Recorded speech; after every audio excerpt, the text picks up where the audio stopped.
Part 1, Chapter 1 of The Voyages of Dr. Dolittle by Hugh Lofting. The Cobbler's Son. My name was Tommy Stubbins, son of Jacob Stubbins, the cobbler of Puddleby-on-the-Marsh, and I was 9½ years old. At that time Puddleby was only quite a small town.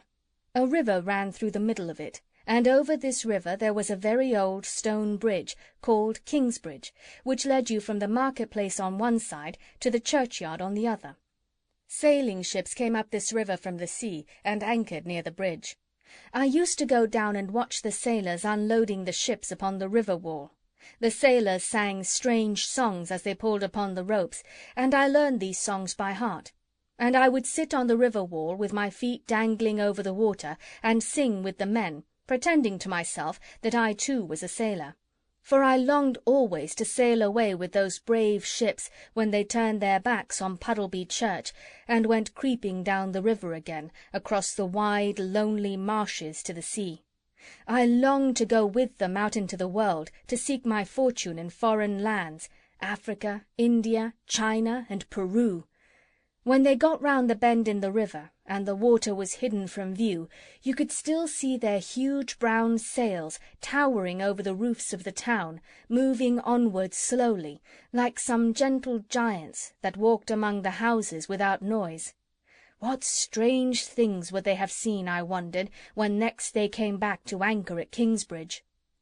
And dreaming of the lands I had never seen, I'd sit on there, watching till they were out of sight. 3 great friends I had in Puddleby in those days. One was Joe, the mussel man, who lived in a tiny hut by the edge of the water under the bridge. This old man was simply marvellous at making things. I never saw a man so clever with his hands. He used to mend my toy ships for me, which I sailed upon the river. He built windmills out of packing-cases and barrel-staves, and he could make the most wonderful kites from old umbrellas.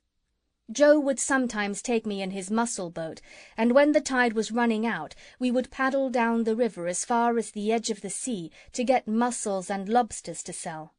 And out there on the cold, lonely marshes we would see wild geese flying, and curlews and redshanks, and many other kinds of sea-birds that live among the samphire and the long grass of the great salt fen.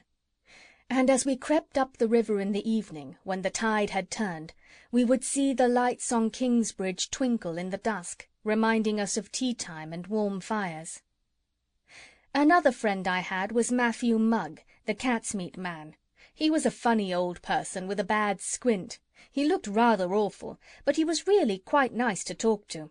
He knew everybody in Puddleby, and he knew all the dogs and all the cats. In those times, being a cat's-meat man was a regular business, and you could see one nearly any day going through the streets with a wooden tray full of pieces of meat stuck on skewers, crying, "Meat! Meat!" People paid him to give this meat to their cats and dogs instead of feeding them on dog biscuits or the scraps from the table. I enjoyed going round with old Matthew and seeing the cats and dogs come running to the garden gates whenever they heard his call. Sometimes he let me give the meat to the animals myself, and I thought this was great fun.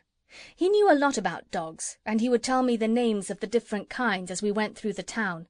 He had several dogs of his own. One, a whippet, was a very fast runner, and Matthew used to win prizes with her at the Saturday coursing races. Another, a terrier, was a fine ratter. The cat's-meat man used to make a business of rat-catching for the millers and farmers, as well as his other trade of selling cat's meat. My third great friend was Luke the Hermit, but of him I will tell you more later on.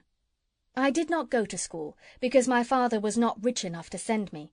But I was extremely fond of animals, so I used to spend my time collecting birds' eggs and butterflies, fishing in the river, rambling through the countryside after blackberries and mushrooms, and helping the mussel man mend his nets. Yes, it was a very pleasant life I lived in those days long ago, though of course I did not think so then. I was 9½ years old, and like all boys, I wanted to grow up, not knowing how well off I was, with no cares and nothing to worry me.